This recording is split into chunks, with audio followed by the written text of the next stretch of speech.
సరి అయిన వైద్యం. నాగపురం అనే ఊళ్ళో ఉండే బ్రహ్మం అనే యువకుడు అనారోగ్యంతో బాధపడుతున్న తల్లిని తీసుకుని వైద్యుడి ఇల్లు చేరేసరికి ముందు గదిలో చాలామంది రోగులు కూర్చుని ఉన్నారు. బ్రహ్మం తల్లిని ఒక పెడగా కూర్చోబెట్టి, మన వంతు వచ్చేసరికి చాలాసేపు అయ్యేలా ఉన్నది, అలా బజారుకు వెళ్ళి వస్తాను అంటూ అక్కడి నుంచి బయలుదేరాడు. 25 వయసు వచ్చిన బ్రహ్మానికి ఏ పని చేత కాదు. ఆ కారణం వల్ల ఎవ్వరూ అతనికి పని ఇవ్వలేదు. చిన్నతనంలోనే తండ్రి పోవడంతో తల్లి అతన్ని బాగా గారాబంగా పెంచింది. వాడికి చదువు అబ్బలేదు, ఒళ్ళు వంచి పని చేయటం ఇష్టం లేదు. క్రమంగా జోదాలకు, చెడు స్నేహాలకు అలవాటు పడి అక్కడ ఇక్కడ చిన్న చిన్న దొంగతనాలు చేస్తూ ఉండేవాడు. ఈ మధ్య వాడికి ఎలాగైనా డబ్బు మొత్తంగా ఒకేసారి సంపాదించాలన్న ఆశ పట్టుకున్నది. అంతకు ముందు రోజు బ్రహ్మం ఊరి చివరనున్న చెరువు దగ్గర కాపలా వేశాడు. చీకటి పడుతున్న వేళ ఒక వ్యక్తి అటుగా వచ్చాడు. బ్రహ్మం చప్పున చెట్టు చాటు నుంచి బయటికి వచ్చి కత్తిని ఆ వ్యక్తి గుండెలకేసి చూపుతూ, మర్యాదగా చేతిలో ఉన్న సంచి ఇచ్చెయ్యి అన్నాడు కరుకుగా. ఆ వ్యక్తి భయంతో వణికిపోతూ సంచిని కింద పడవేసి ఊరికేసి పరిగెత్తాడు. సంచిలో బ్రహ్మానికి 4,000 రూపాయలు దొరికాయి. అంత డబ్బు ఏం చేయాలో తోచక అతను ఒక 100 రూపాయలు మాత్రం తీసుకుని సంచిని దాపులనున్న ఒక చింత చెట్టు తొర్రలో గుర్తుగా దాచాడు. అతను ఇల్లు చేరేసరికి అతని తల్లి విపరీతమైన చలి జ్వరంతో వణుకుతూ ఉన్నది.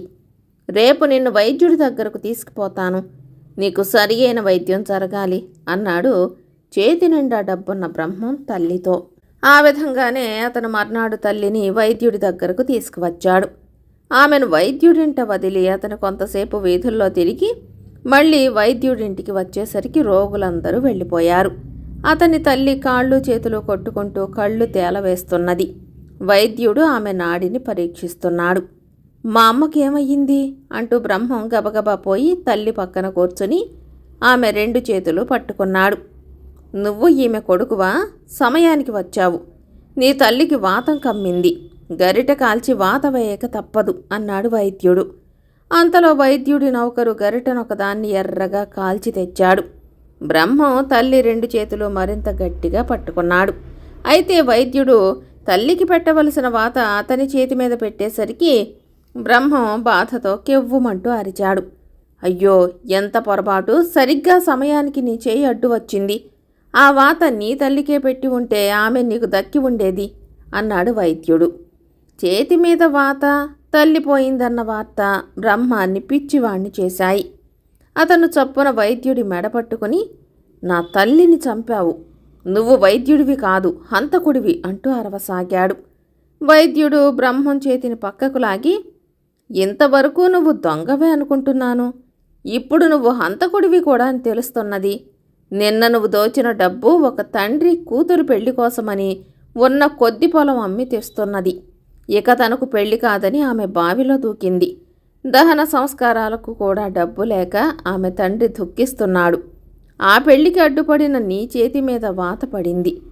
అదే మీ అమ్మ ప్రాణం పోవటానికి కూడా కారణమయ్యింది అన్నాడు.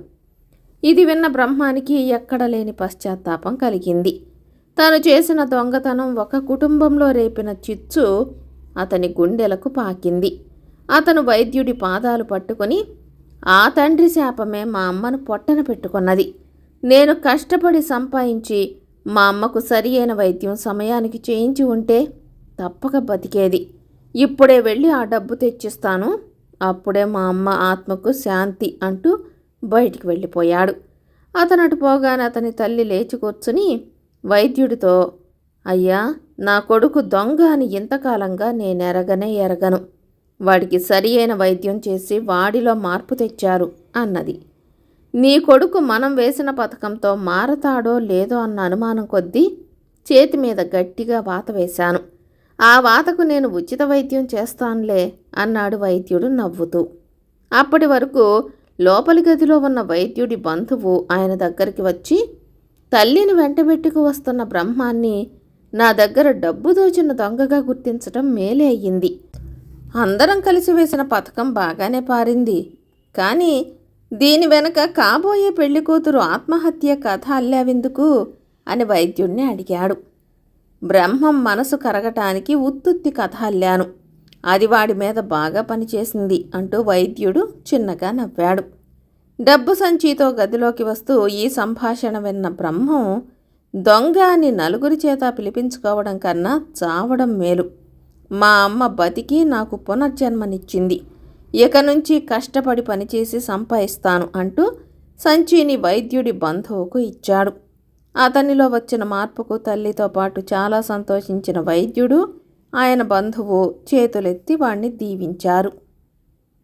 కథ సమాప్తం.